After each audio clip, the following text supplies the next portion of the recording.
The bye weeks are here. DFS is getting significantly more difficult. The Jacoby Myers industrial complex. I've already yelled at Adam and Utica about the Jacoby Myers projection.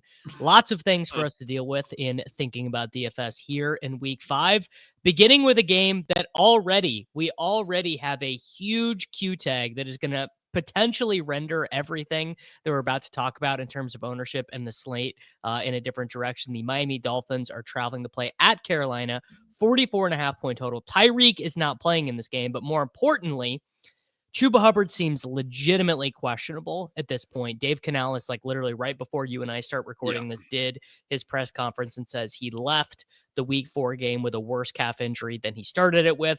Rico Dowdle is 4,300. I thought, Jacob, you had some good thoughts on what this backfield would look like without Chuba Hubbard. So the floor is yours to explain the backfield there. So we kind of have these two parallel situations. We have Bucky Irving very likely missing this week.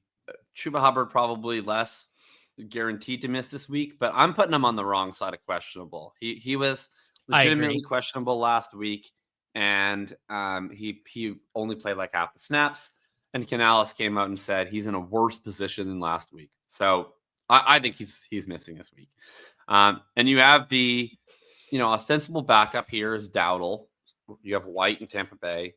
And then in Tampa, tons and tons of people I'm seeing everywhere say, oh, actually, it's Sean Tucker. It's not Rachaad White, it's Sean Tucker. I've not seen that for Carolina. I've seen some people even go as far as say, oh, I prefer Rico Dowdle to Rachaad White this week. And I do not. First of all, Carolina stinks. Tampa Bay is very injured. It's not the world's greatest offensive environment, but Baker Mayfield finds a way to power through. I have way more faith in that team to score touchdowns than I do the Carolina Panthers. And also Rachaad White, super fantasy friendly skill set. Like, you can say what you want about him as a runner, but that guy's a really good pass catcher out of the backfield. They're going to use him in that way. Dowdle's fine. And I think with what we've seen so far this year, White's been pretty good. Dowdle's been pretty bad.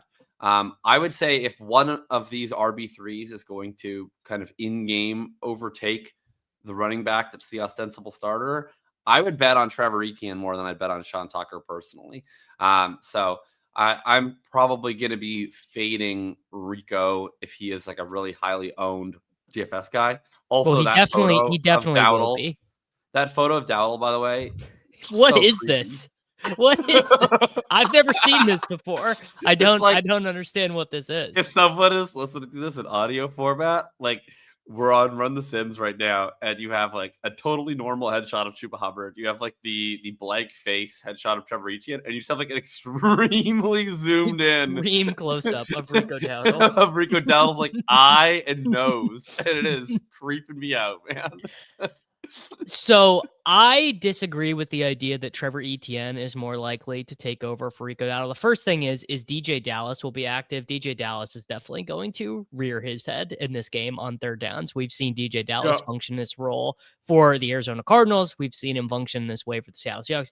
DJ Dallas is not good at all. By the way, if you've never seen a DJ Dallas headshot on one of these fantasy football websites, just do yourself a favor right now. If you're an audio, you know what? I'll even do it for you. I'll pull up the DJ Dallas one. Yeah. It never fails to get a laugh from me.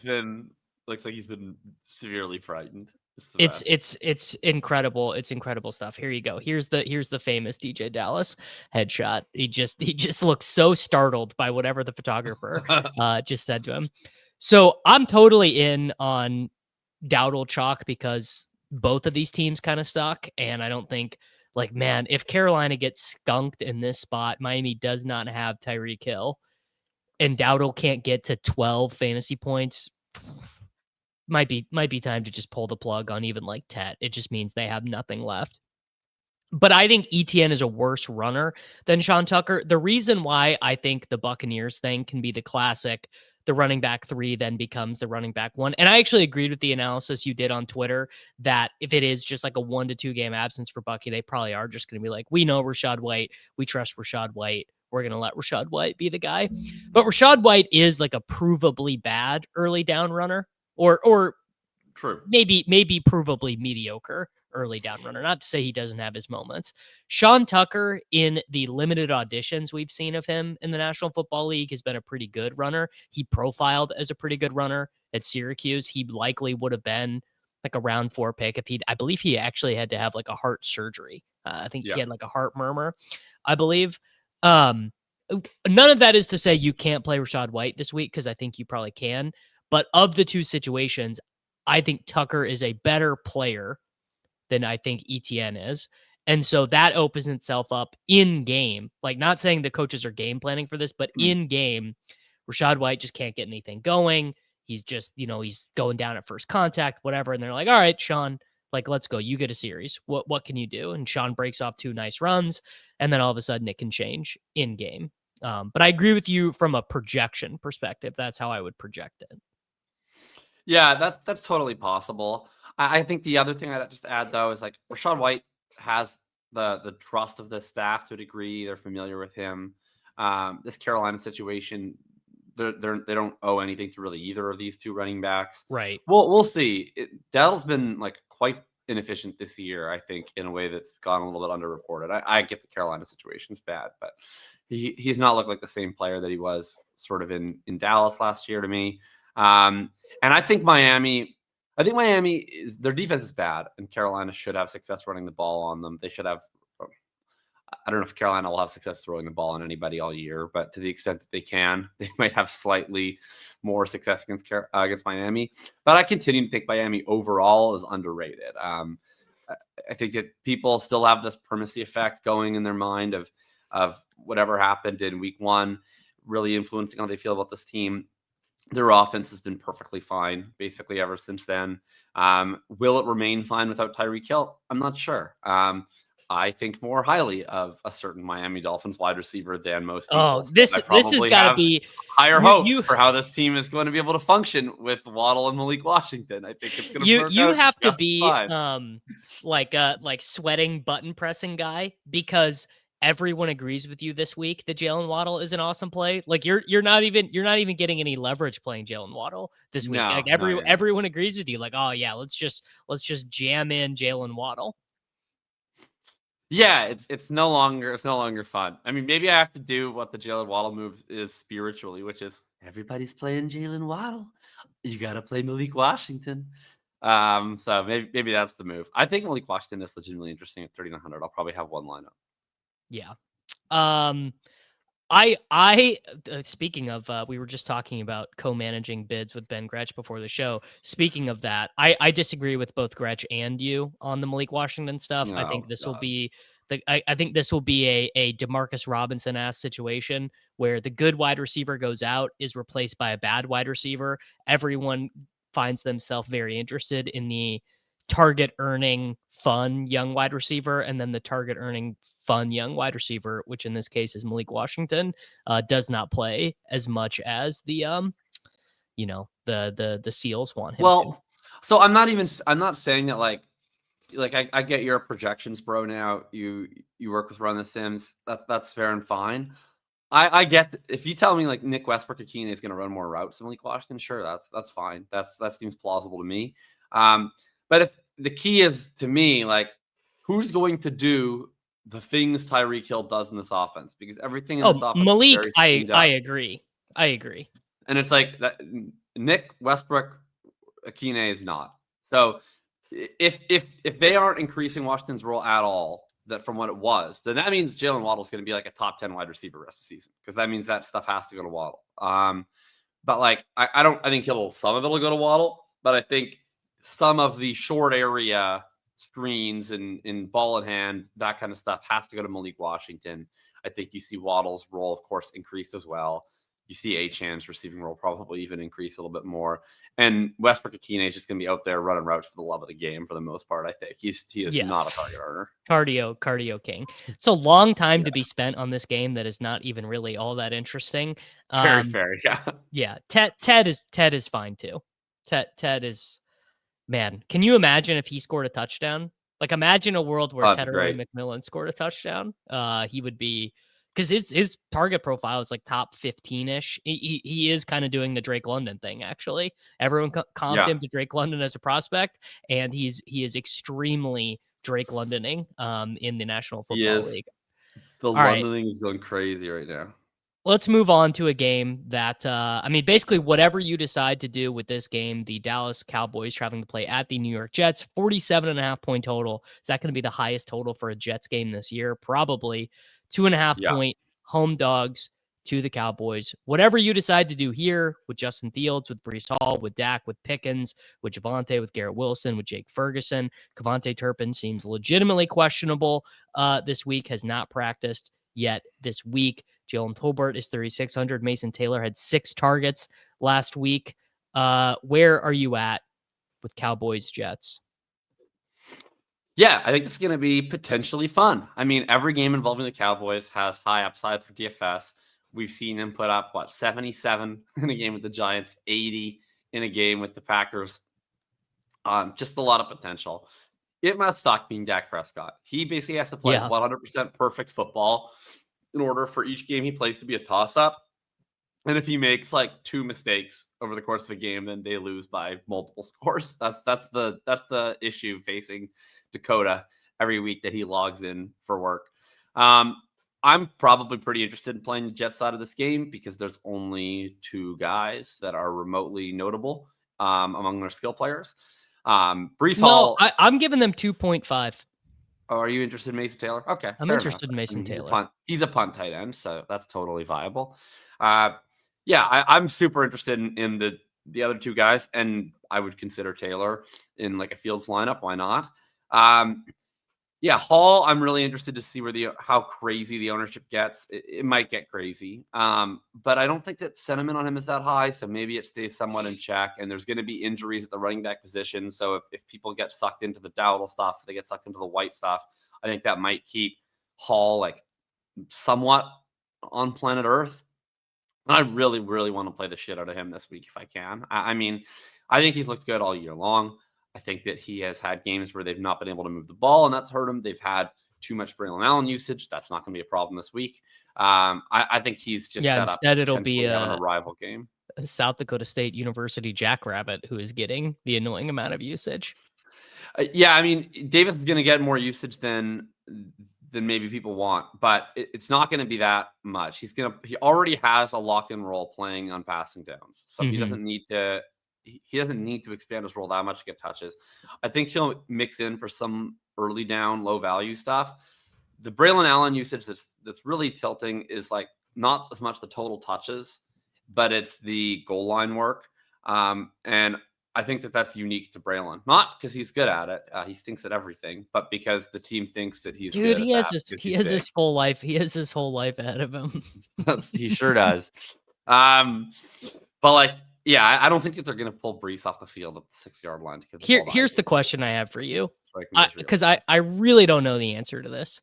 Is Sauce Gardner the degree of corner that we are worried about him hampering George Pickens's production at all? I don't think he is anymore. I just don't know, because I mean we've talked about this on this show. By the time you know a defender's name, it's like too late for them. Sauce Gardner is young. I don't even think he's gotten to. He hasn't even. He's super young.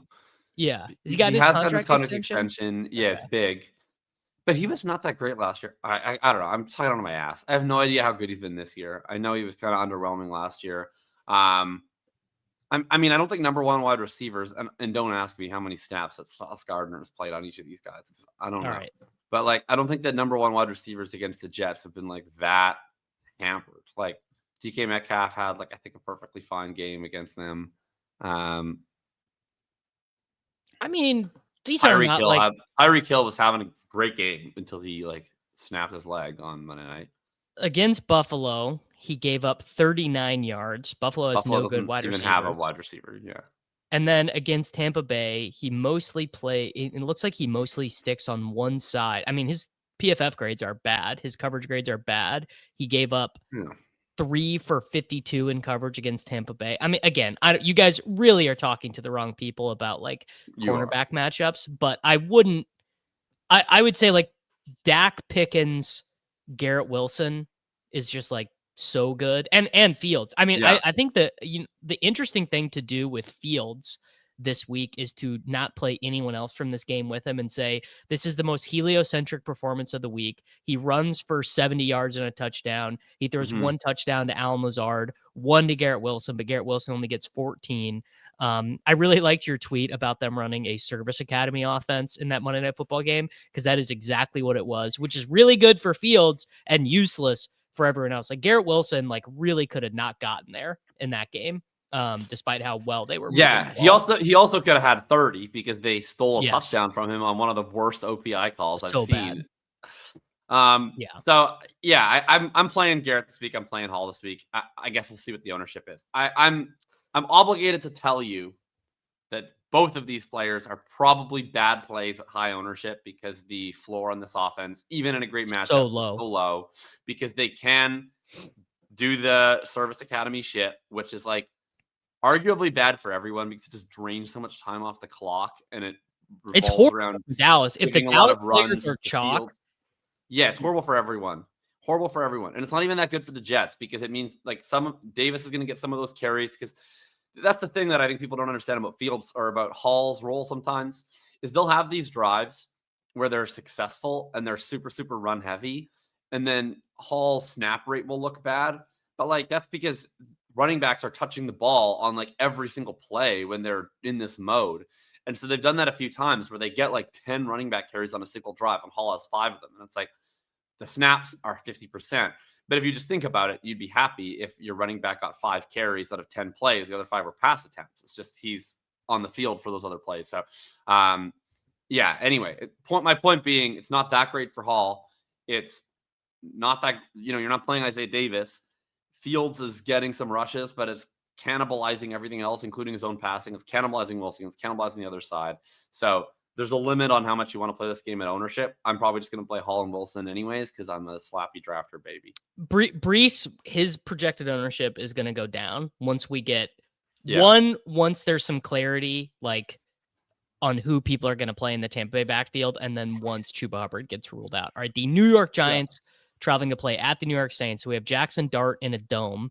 Dart already has this crazy rushing projection. Like his line on Underdog is 36.5 rushing yards, but his passing is only 174. So it's basically a Justin Fields-ass projection for Jay Dart. I'm leading with this.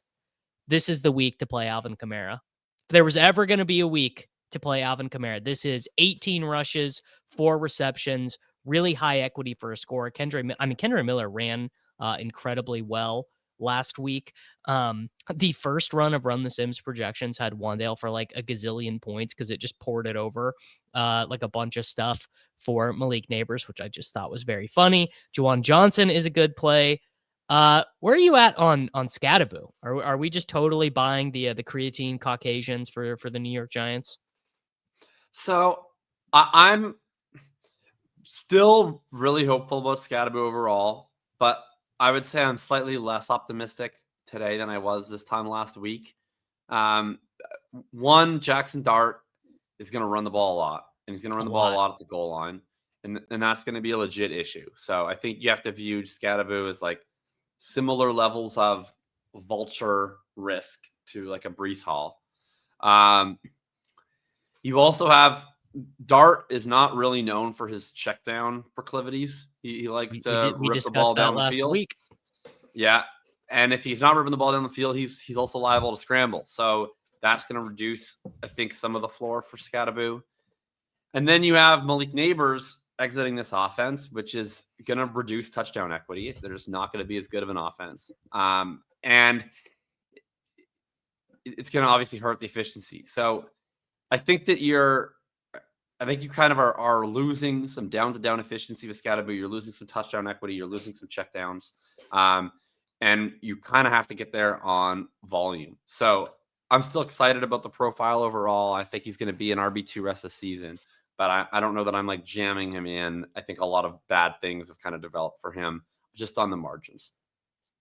Brian Dable is going to have to sit down in a non-Connor Hughes-esque way with Jackson Dart and be like, bro, I cannot have you getting smoked 10 times a Yeah. game. I'm going to have to go back to Russell Wilson if you do this. He had a 26-yard scramble that was called back from with a pretty ticky-tacky illegal formation penalty, and I went and counted it. He got hit 4 times on this run. A lineman had him. The linebacker tried to get him. Another safety tried to get him. He just bounces off the safety and keeps bounding forward, and then is finally tackled by another safety. I'm like all in on the Jackson Dart experience. I'm not that into him this week because I think the total and the pace here is so low. Like the guy I like from this game is Kamara and Olave at 5,200. Don't think you need to do Shaheed. Juwan Johnson is fine. He does have an ankle injury. 3,900 is like I don't know. Are you going back? I might be on Theo Johnson. I'd play this Juwan. week. We'll see what happens to the ankle injury. Assuming that he's okay, I would play any of the main Saints. So Kamara, Olave, Juwan. And I don't know if I notice how he like, didn't call they'll be in my Shaheed. pool. No, You I guys did notice not. he didn't call Shaheed. Did you see that he ran fewer routes than Brandon Cooks last week? I did, while leading the team in receiving. One could argue that Kellen Moore has discovered the ideal role for Rashid Shaheed. I don't know if I would argue it, but one could argue it. All right, another game, thankfully devoid of anyone that we really have to talk about. The Houston Texans are traveling to play at the Baltimore Ravens. Cooper Rush is going to be starting this game. You certainly can play Nico Collins. I think actually, maybe the first time in the history of this program, this does actually set up to be a Derrick Henry game, I think, because the Texans are not going to be up by enough to make the Ravens have to throw. And, they could just be like, Henry, man, it's going to be ice bath season for you. We're giving you 27 rushes, and we need you to win this football game. Where is that 15% ownership true? I thought Henry would be like not owned at all this week based on. I'm gonna guess that ends up being way high. I'm gonna guess that it gets a significant adjustment. I would play Henry if he's really low owned because I think it would be fun as a contrarian play. But if he's owned at all, I'm not that interested. I think that the rushing lanes are just going to be way smaller with Cooper Rush back there. I mean, if you're playing the Ravens without Lamar, you're just going to load up the box on Derrick Henry. There's no zone read gravity with Rush like there is on Lamar. I don't think you're going to be very threatened by Cooper Rush in the passing game. So I'd just be loading the crap out of the box for the big dog. I'm interested in the Houston side of this game. Everyone is injured on the Baltimore Ravens. They don't have Marlon Humphrey. They don't have Mattek. They don't have Roquan Smith. Those are their 3 best defensive players. I guess Kyle Hamilton is in the mix. I think he's still playing. I don't think that the Ravens are going to possess the ball very effectively. There might be a lot of quick 3 and outs. So that should spike play volume for the Texans. I'm definitely going to be interested in playing Marks, and I'm definitely going to be interested in playing Collins. I'm wondering, this is what I can't suss out. Is wanting to play Marks this week, am I coping my own bag or gassing up my own bags? Because Marks ended up being gassing up your own bags. They're good bags. They're good bags, but I don't know if he makes sense as a DFS play. Like, is the because he scored the 2 touchdowns last week, but is the Texans, first off, are they going to have the courage to truly send Nick Chubb to 0? That feels hard for DeMeco Ryans to do. He and Nick Chubb are basically the same age, probably were teammates. So it's kind of, I think, hard for him to send Nick Chubb to the glue factory. And the Marks profile was all about pass catching, but are they even going to need to target him 6 times? Like, this Ravens defense cannot get a pass rush. Mahomes was just like lollygagging in the pocket last week. He just was hanging out. Yeah, I think you can play him. I mean, he's still going to have receiving volume in the course of the game, even if they're not in comeback mode. I don't know that Chubb is going to go to 0, but I think the split is going to continue to get larger and larger. We've seen Marks' role basically increase every single week and then went on turbo increase the second half last week. They asked Ryans about it, and I forget the exact wording, but it was not like he was saying like, oh yeah, we're good with the split where it's at. He was like, we're excited to see how much more he can handle. So I think Marks, I don't know if he gets like the first carry. Maybe they still let Chubb be the ceremonial starter. But I bet he has like a 65 to 70% snap rate this week. And I would say, like, just looking at that projection discrepancy between him and Chubb, I think that Marks is projected too low. And I would be willing to bet that as a conviction play. Yeah. All right. Your I team. know Adam thinks that running backs don't matter and they're all the same though. So No, what Adam thinks, this is Adam, we do this every week. We literally do this every week in our projections chat. It's just like Adam being like, well, you idiots all think that the newest running back on the team is just bound to take over when they like this old guy. And he's basically been wrong about every backfield other than the Jaguars. The Jaguars, where Tootin has like, gotten some stuff and scored some touchdowns, but they definitely like Etienne. Your team had their yeah. number one cornerback just retire. Just said I'm Well, good. I'm not sure he was our number one quarterback. He played the most snaps in coverage, right? Xavier Howard, I I believe. mean, Charvarius Ward is definitely our number one quarterback. Fair. The Las Vegas Raiders And then our traveling to number play 2, in the 3, and dome. 4 quarterbacks were all injured, which is why Xavier Howard was playing that many snaps. Are they all still injured? Yeah, Kenny Moore's still out. Jalen Jones is still out. We'll see beyond that, but yeah, it's bleak.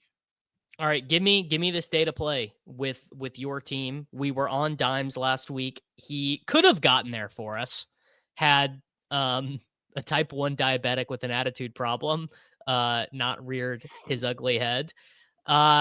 I would Have you removed love him from the projections yet? Because he's going to be a healthy and active. I bet he's still in there, but I bet he's nuked. Yeah, he's down. We've got him. Run the Sims has They him for asked 2 points. they asked Shane Steichen if he would be active this week. He said, "We'll see how the week goes." Yeah. That's look, I mean, it's not what you want to see out of Yeah, what did they take? He was a 2nd-round pick, a 3rd-round pick, Ed and Mitchell. second round pick. Yeah. I mean, he showed all the talent. He always shows all the talent. He's just a kind of a dumb guy. I don't even know. I don't even know if dumb does it. I think he is a Easily careless. distracted. Yeah, he just his brain just like cannot focus. He just cannot center himself. Yeah. I do like dimes this week. I actually I'm prepared to do Geno and Jacoby Myers this week. The thing I really wanted your opinion on, as someone near and dear to this, is your expectation for Genty this week. He the 3 touchdowns last week looked incredible. Like every play was better than the last. What do you think the Colts defensive focus is going to be like this week?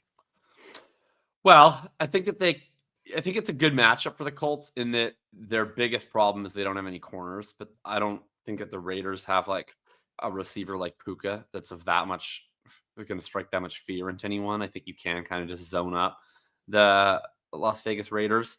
So I think that they're going to be more focused on stopping the run this week than they were able to last week when they had to basically double Puka just to have any hope of containing him. But I think Genty will have success anyways. I don't think the Colts run defense is much to fear. I don't think the Colts defense is much to fear, at least until they get all their corners back. So Genty's going to have success. I'm not sure where his ownership comes in. I would have thought normally he would be super high owned coming off the week he had last week, but he gets a pretty big price increase. And then you get all these other cheap running backs with improved roles. If he's under the radar at all, I'm in on that. I mean, not only did we see him play so well, we saw a role increase. We saw him get more routes this week than he had ever had before. They put the ball in his hands, the pass game twice. He scored touchdowns on it. I'm really excited about how he looks and the expectation for the rest of the year. And yeah, I think you could even play the Raiders passing game though too if you wanted. Like this Colts secondary is so beat up. They lost who would have been probably their number 3 corner, Justin Wally, in the preseason with a season-ending injury. Jalen Jones goes down in week 1. Kenny Moore goes down in week 3. It's just like, and then Xavier Howard just retired, literally. So they're playing cornerback number 6 and cornerback number 7 this week, alongside Mooney Ward.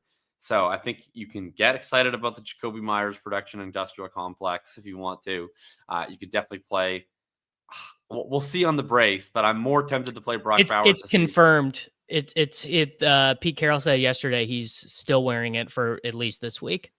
Okay. Well, I don't know if I can play Brock Bowers then, but maybe I'll even mix in a Trey Tucker.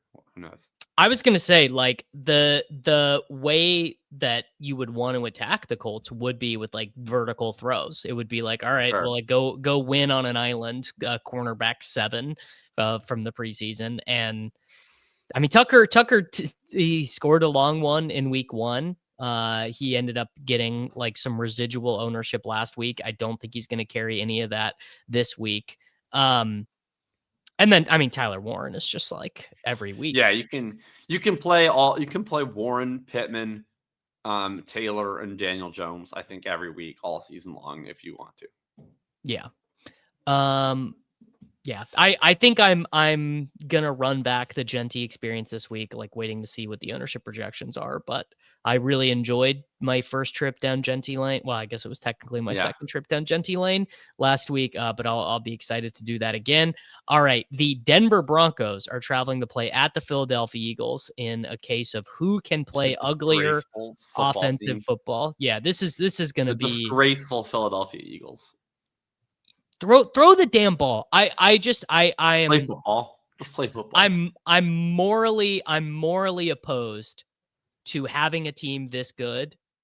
Like when the Chiefs went into a shell for the last 2 years, it was because they didn't have the horses. It was because they just sucked. Like Mahomes was looking around the room being like the 49ers tonight, their starting wide receivers, Demarcus Robinson, Marquez Valdes-Scantling, Sky Moore, and Kendrick Bourne. Other than Kendrick Bourne, these were all guys who won Super Bowl rings with Patrick Mahomes, and everyone is acting like the 49ers have the worst offense of all time.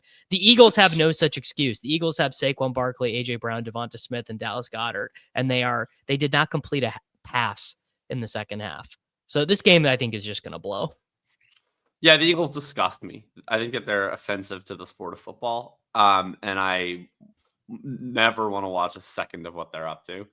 I want this to be the AJ Brown squeaky wheel game, but like I don't have any faith in the Eagles to care. Nick Sirianni seems to just be like a massive troll who wants to prove that they can, win the Super Bowl without trying to throw, I guess, or having good offense.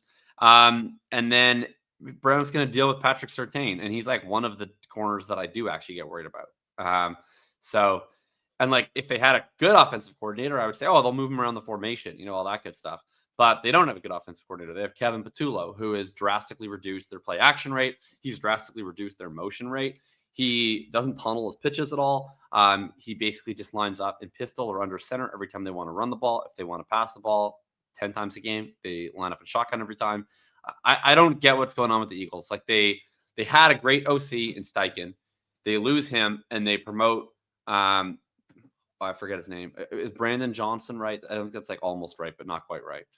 Brian Johnson as the in-house hire. And he runs this stale, gross, stagnant offense. They're like, oh, that wasn't good enough. We got to go outside the box again. So they get Kellen Moore, great offensive coordinator for them. He gets hired away. And they're like, yeah, we're going to go right back to the promoting the in-house, stagnant, stale offense again with Kevin Patullo. It's really frustrating. If you're going to play any side of this game, I'm probably playing the Denver side. Sutton has been yeah. fantastic. But it's a really tough corner matchup. As much as I hate the Eagles' offense, their defense don't they really, have really the good. one corner who's ass though? Yeah, but like I don't know that Jackson. Yeah, but you got to find him, and I don't know like how much they're going to move Sutton around. I mean, hopefully a lot, because Quinyon Mitchell's a stud, Cooper DeJean's a stud. But you got to find the other corner. That's the key. Yeah, I think you also I think Franklin and Mims are a little sneaky this week. There's not a ton of value at wide receiver. I know everyone hates Mims, but like he has remained the targets per route run god. You know what's interesting is I think Sean Payton actually did a smart thing, and he did Marvin Mims actually is only good in this one hyper specific role. So instead of trying to make him Devon Vele, let's just let Mims be Mims and like run deep stuff and get the gadget stuff. And his faith in using Mims in that role has been, he's got 3 touchdowns already. Well, of course, I don't dispute that he's good in that role. I agree. Well, I'm saying like that it has also created another fantasy viable guy because Troy Franklin is also like you could do I'm not that either of them are going to be like core parts of my strategy. The greatest thing about this game is that this is not going to be in the afternoon shipcast window, so we are not going to have to commentate on Oh, this that's game. good. All right, Yeah. a game we are going to have to commentate on, and that is fairly interesting for fantasy because I do think there's Woof. money to be made if you can do this properly. The Tennessee Titans are traveling to play at Arizona. Arizona is 7.5-point favorites. McBride, I think, is obviously a play. I am totally with you. I'm done with the Tony Pollard industrial projection complex. Oh yeah, Question 16 points again this week. Let's see how that goes. It's always 16-point projection, 10.2 actual. How does this Every keep single week. happening? every week. The question I'd like to pose to you is I think the field probably will not be able to make their mind up between DeMercado and Michael Carter. Do you feel strongly enough in this spot as a 7.5-point favorite to play either one of them? Is Carter Stoneman 4K? I think believe yes, right? I believe he is. He's like literally not even loaded in our projections yet because Because he's not on the active roster yet. Right. Yeah. Right. Yep. So Um, I'm gonna guess he is the stone minimum though. I can look it up real quick. Michael almost Carter. certainly. He is in fact the stone minimum. So yeah, it's going to be interesting because I think what you're going to see a lot of lineups do. I mean, we're really just unsure at Thursday morning. But if I had to guess, and if this guess is right when you're setting your lineups on Saturday, then heed my advice if you wish. I think we're going to see a lot of lineups that concentrate on these sort of mid-range running backs because there's going to be a bunch that are good plays. There's going to be the ones that are just straight up good plays themselves, but there's going to be the Rachaad White chalk. There's going to be potentially, I think, the Rico Dowdle chalk. There's going to be Breece Hall, who's going to be relatively chalky with Braylon Allen out. It's going to be a lot of those guys in this sort of high 4, like 5K range that are going to be of interest to people. And then if you want, I bet you might be able to get like just at like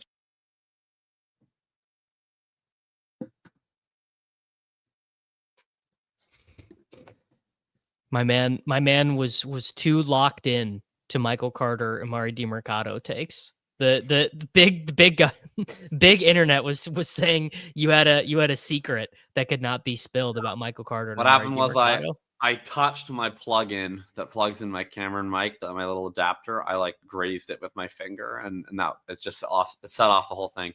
Anyway, I think that you're going to get some of the actual like elite running back plays a little bit underowned because people are going to be so inclined to spend down. And so if you play Michael Carter, you can kind of flip that a little bit where you go all the way down to 4K and then you afford 2 legitimately expensive running backs for your other 2 spots. And I think that's potentially going to be an interesting build. If I'm going to play one of these guys, I'm playing Carter. I don't have that much confidence about it. In fact, you could make the argument that DeMercado is both the higher floor because he's locked into passing downs and the higher ceiling because if he's the one that could theoretically get everything. With Carter, it's more of a median play because you have to assume that there's this sort of split Carter more likely to get a touchdown.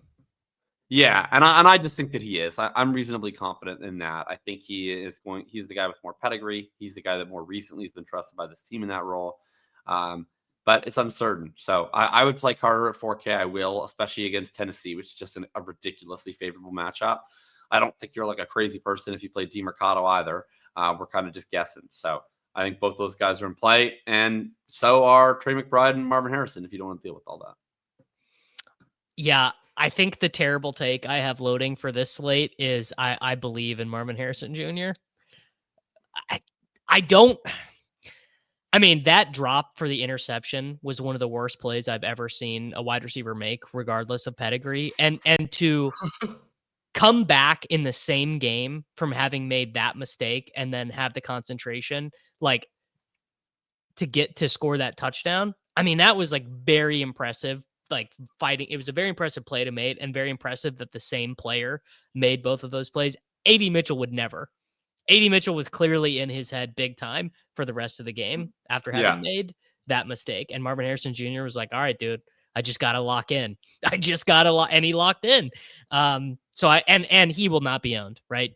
Once a player has become a meme, which Marvin Harrison Jr. certainly has, it like almost doesn't matter. Like I wonder, Jacob, if like this is like a great week to trade for Marvin Harrison Jr. in Dynasty.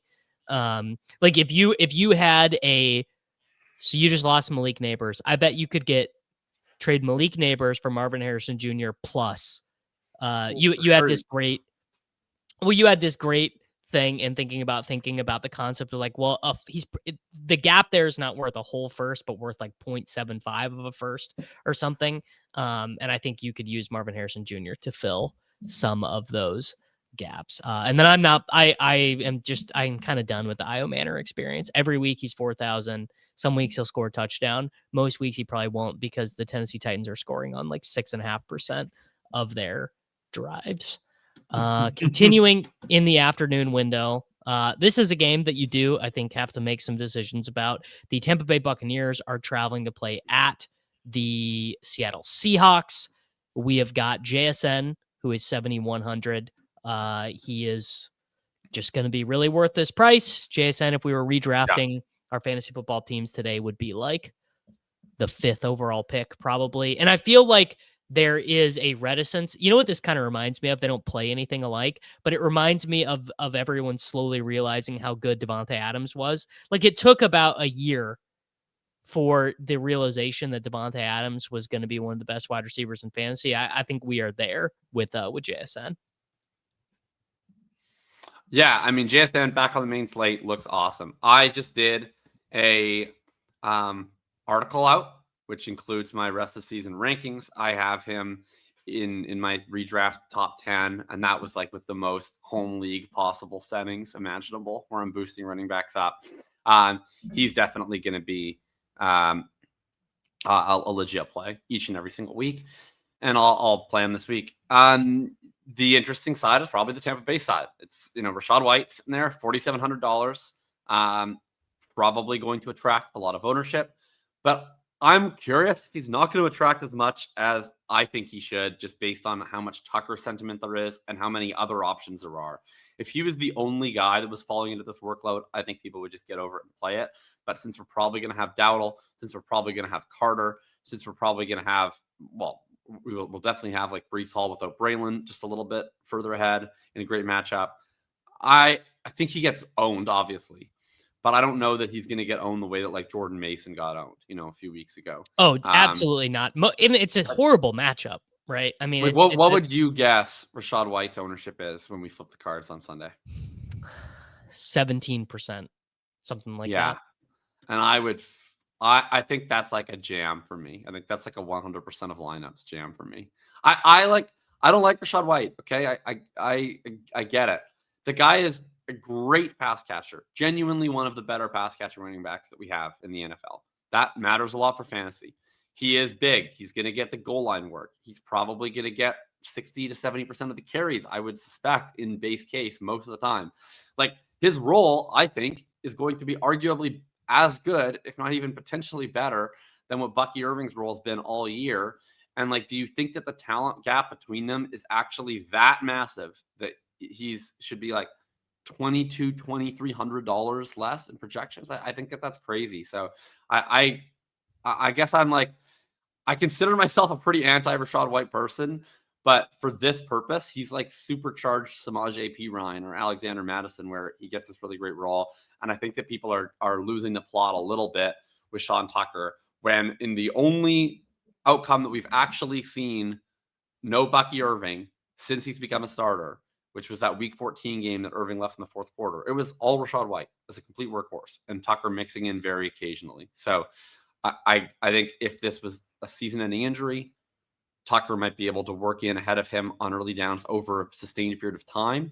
But I think in the short term, they're just going to lean on the guy that they've used, and that's White.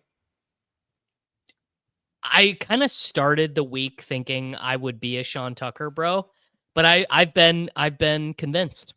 I think that your side is likely correct about this. I think particularly if the thing that was most convincing to me is that this isn't like, oh, we need to reconfigure our offense on the fly because we built so much of it around Bucky Irving's unique skill set that we need to rethink about it.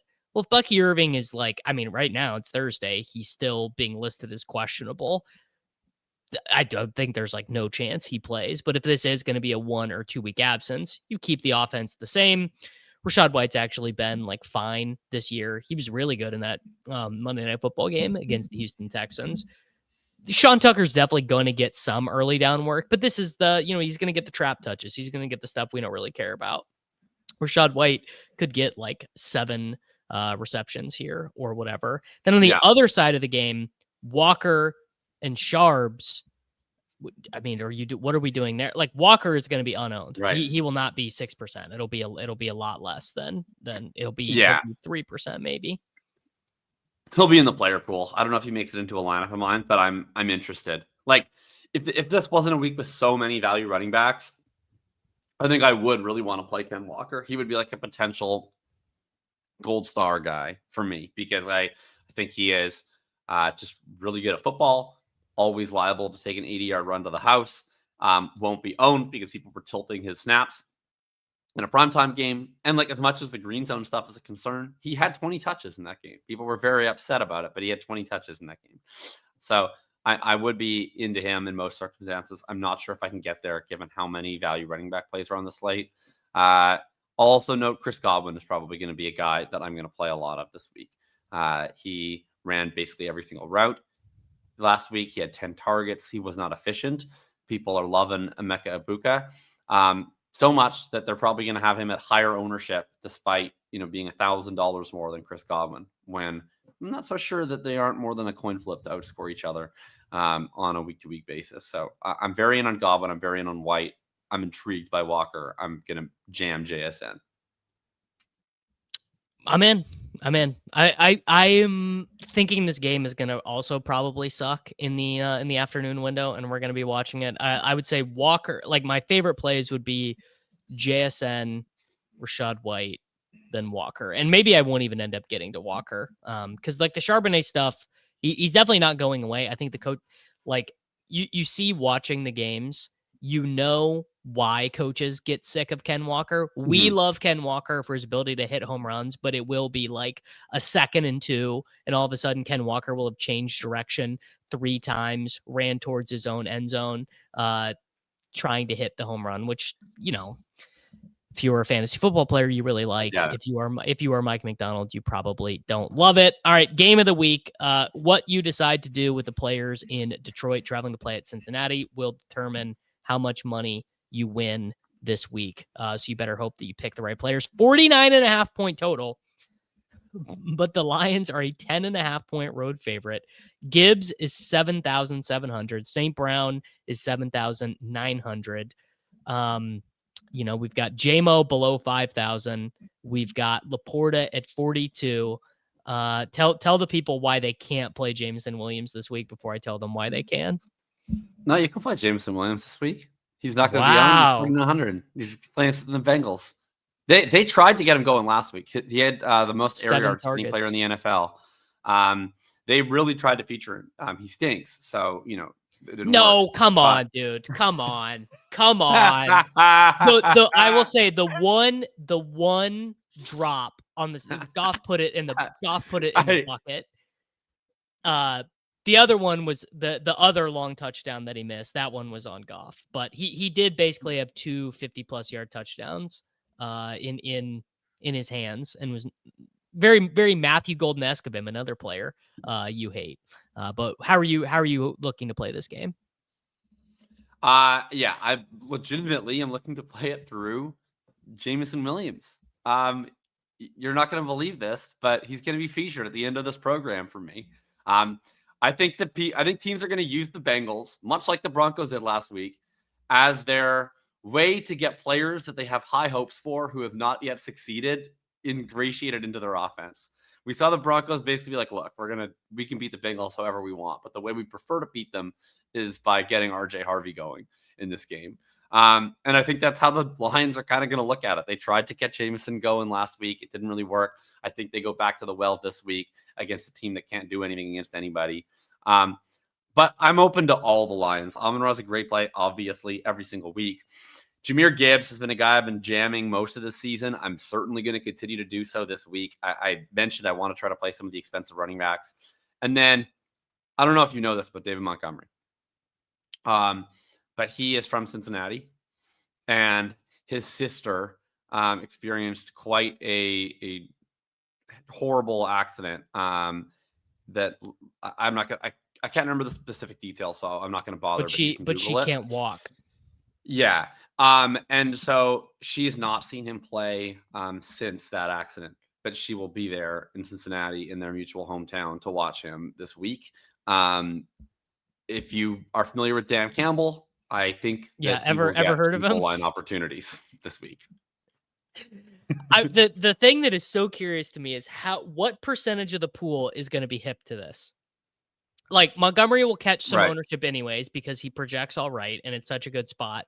But what percentage of the pool that plays daily fantasy sports contest is going to know that David Montgomery is an absolute lock for a touchdown this week against the Bengals? Yeah, he I'm starts playing at him. 6th. He Like he starts at starts at 6. 6th. Yeah. Like Dan Campbell is the biggest players coach ever, right? Like he is going to know all about this. Like there's just no world in which they're not giving Montgomery a chance from the one to have that moment with his sister. Like I just can't imagine. Like they're going to score 7 touchdowns. Why not give one to Demo? And I'm going to cry. Like, they're going to score 7. that. They're going to score 7 touchdowns. The thing about playing Lions players is now that the Bills have entered into their Chiefs era of not caring, the Lions are the only team left that understands that football is supposed to be an entertainment product and no one cares. Like no one cares about the health of Jared Goff's PCL. They want to see some goddamn touchdowns, and Dan Campbell also wants to see touchdowns. They will be throwing the ball in the fourth quarter. I believe last week St. Brown scored in the final touchdown for the Lions. Like they are out here to get points.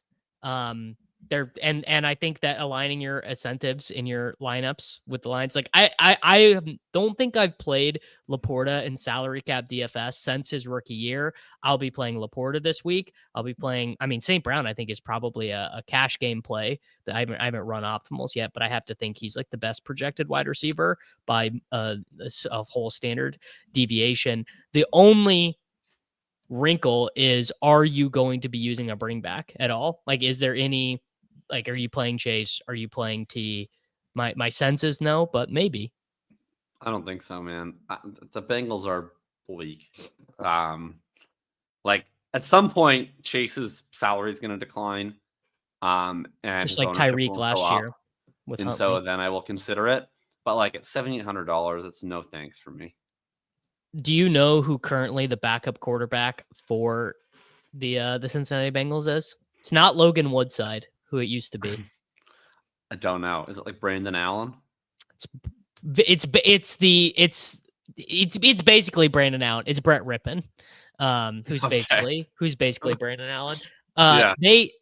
I will say they sound so pissed off about how bad Jake Browning is that like Russell Wilson is imminent. I hope Russell Wilson is imminent. I mean, I don't like Russell Wilson, but he sure would be more fun than this. Yeah. Yeah, he would. All right, final game of the slate, another fairly interesting one. This is where are we reaching say the line Bart proportions with Lad McConkey here? The Washington Commanders traveling to play at the Los Angeles Chargers. Chargers are 3-point home favorites. Jaden Daniels should be back this week. Lad McConkey on DraftKings, a full point per reception website, is priced at $5,500 DraftKings dollars. All right, floor's yours. What are you doing? This is the second highest total game of the slate. Yeah, so I don't know if I can do the Lad thing again, man. I played him last week. It was just so painful to watch. Oh man. I think I need a break. I just need to like play QJ and like experience joy. Man, Like, that I is just want to so know. that is I want to know how dark. that side lives. I want to know how that side lives, man. I don't know if I can do this shit. Gretsch gave me the hopium that I needed to maybe play with Lad one more time, which was he basically was like, look, at a certain point it's going to flip where defenses are going to realize Quentin Johnston is the number one wide receiver. They're going to try to take my away. God, Gretsch, that is so dark, dude. I hate it. And I was like, yeah, that's true. Maybe they will try to take him away. Can you take him the fuck away? Can you please take him away? Rescue me! Take him away! Rescue me, defense! Rescue me, defense. Dan Quinn! Rescue me, Dan! Rescue me! Roll a safety over the top. Oh man, I really like every fantasy football season will take you in a dark direction in its own way, but asking defenses to shade coverage Quentin Johnston's way so that my second round pick Lad McConkey can get to like 14 PPR points, not something that I particularly saw coming. It's really bad. Oh, It's really, really bad. man, is it ever bad? Yeah, it's really bad. So, look, play Lad if you hate yourself. Play QJ if you love yourself. Play Hampton regardless. That's my view on the Chargers offense. Yeah. Oh man, Hampton. I actually was aligned with you in terms of I'm not sure how talented this guy is compared to other first round running backs. I thought he was more of a Josh Jacobs guy than a Bijan Ginty guy. I mean, if you made me put him on a scale of like Najee Harris being the worst first round running back since I started playing fantasy football really seriously to Ginty being the best, I mean, I think he is. I think after watching him last week, I've got him more towards the Ginty end than the Najee end. He like I've been very surprised by how good he's been catching the ball. Like, but really, really good at catching the ball. Yeah, well, he was always really good at that in college, and he's had a lot of juice. Like I mean, my view on Hampton has generally been like I'm gonna quibble at the edges about certain things, but at the end of the day, he's got size, he's got speed, he's got pass catching, he can handle a massive workload, he's in a good situation. That's all you need to succeed in fantasy. Dude, that third down run where he looked just dead to rights and Oh then got man, an 18-yard rush. Fucking bulldoze dudes. Oh yeah, that was like Najee is never doing that. Literally. Yeah, we're dangerously close to me flag planning a 10.78 projection for I need to think about this as we go to the lineup build. On the other side of the game, I mean the Debo usage, dude, Debo is just back. This is the most under-discussed thing in fantasy football right now is that like prime Debo is just fully back playing football. He just is playing it for the Commanders with Marcus Mariota, but like he is there. Yeah, man. He's hella there. Yeah, it's awesome for Debo. I think you can play him if you want to. Especially I don't think McLaurin's gonna play this week. We'll see. But I'm guessing he's out one more week. Ertz's role has declined a little bit. He's still running most of the routes, but he's missing more snaps on early downs. It's fine. I think you could still play him if you really want to. I don't think you can play any of the running backs at this point. They're doing that sort of 40-40-20. No, it's so tilting. It's so tilting. Yeah. JCM is like first in every fancy made up metric on fantasy points data. But C-Rod keeps getting the ball. I guess it is worth noting if you were hoping to dumpster dive on Luke McCaffrey or Jalen Lane. I believe Luke McCaffrey has 3 touchdowns in his most recent 2 games, but they are giving the most empty snaps you've ever seen to Chris Moore for no I don't really know why they're doing it, but they are doing it. Yeah, that's for sure. All right, let's build ourselves a lineup, and we'll give some gold star plays, and we will head on out of there. All right, let's do it. Okay, first spot in the lineup. Whew. I'll just do it. My very out of character gold star play this week, Mr. Jameson Williams. Wow. I mean, that it is. I've never seen you, reach across the aisle so graciously. In this time of government shutdown, we need people to come together from all sides. That's true. All right, I'm gonna get my gross gold star one out of the way right now. I was gonna do David Montgomery. I actually think that's too easy. I think the entire SEAL community is going to be united on David Montgomery. So I'm going to do one that's going to make people actively groan while they're at home. And I'm going to take Alvin Kamara at home against the New York Football Giants at 5,900 DraftKings dollars as my running back and as my gold star play of the week. Sweet. No one loves to see it, but I'm not going to let one good run from Kendre Miller change all my priors. All right. I'll do Rachaad White. I think Bucky Irving is going to miss this week. And Yep. I've talked about it all show. I'm a believer in the Rachaad White profile this week. I'll play him here. All right. I think we should have the salary to do this. And if not, we can renegotiate. I'm gonna do Jaden Daniels. I'm assuming Jaden Daniels is gonna play this way, or this week. I'm assuming he is gonna be healthy, and I'm actually assuming he's going to be underowned because everyone's going to look at a Jaden Daniels lineup and say, "Oh, I'll just take Justin Fields, dude. I'm so much smarter.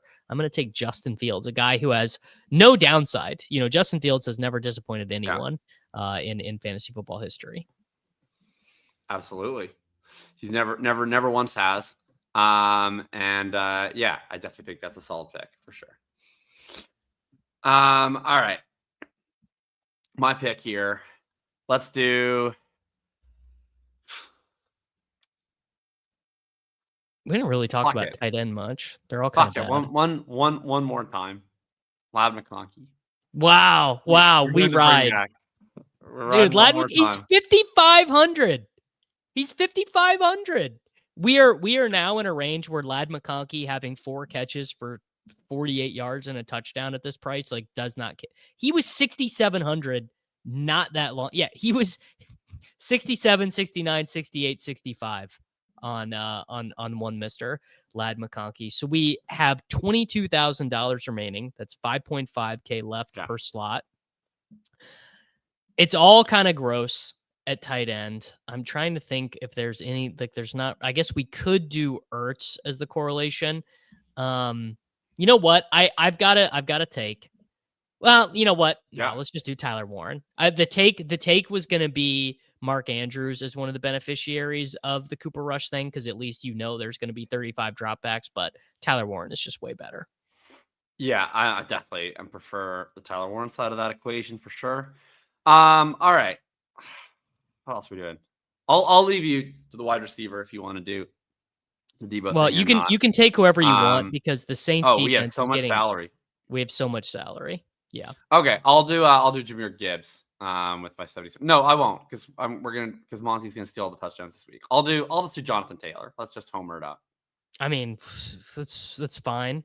And you know what? I'm gonna do if we have Jonathan Taylor, I'm gonna swap him for McBride. That puts us in the Sims like the 2 teammates more than you think is something I've learned. You know what? You're right. I guarantee this would grade out pretty good. And this even gives us, it's perfect. This gives us JSN there. So we're going to enter Jaden Daniels, Alvin Kamara, Rachaad White, Jameson Williams, Ladd McConkey, JSN, Tyler Warren, Jonathan Taylor in the New Orleans Saints defense into the $20 Millionaire Maker. We're going to enter it right now. If you comment down below in this video and we win, I'll send you $10,000. All you got to do is comment on this video. Make sure you like the video. Make sure that you are subscribed to Thinking About Thinking on Substack with Jacob. Make sure you're subscribed to this YouTube channel, and I will be back with all of you guys.